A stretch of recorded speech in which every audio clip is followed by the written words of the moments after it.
Who may have health concerns after birth now have a better chance at survival thanks to a cooling treatment that paramedics can now take on the road.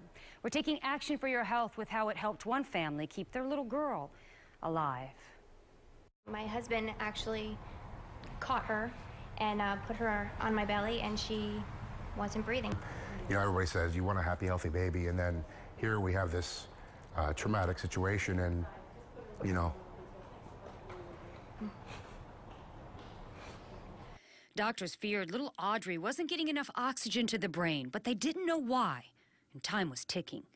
Some of the brain cells may even start to die right away, but later on, there's another process by which there's more inflammation and more brain cells start to die. Cooling therapy is currently the only medical therapy that reduces brain damage and improves an infant's chances of surviving. What we do with the cooling is we bring the baby's temperature down to try and interrupt that subsequent phase of inflammation and those further brain cells from dying. But the Seymour's Hospital in Clearwater didn't have a cooling machine, so Audrey was transported to St. Joe's Women's Center, where she could be hooked up to one of theirs. Her parents think this move saved their daughter's life. Words can't describe. But the cooling needs to happen within 6 hours of the injury, which usually happens at birth.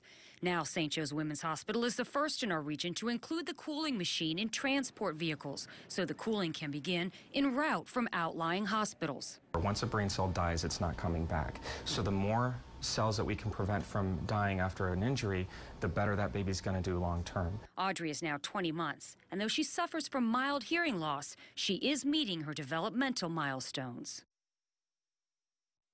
Dr. Vargas says large clinical trials have shown no adverse effects on the baby, and that using the cooling blanket decreased the number of deaths and severe disability caused by lack of oxygen or blood to the brain at birth.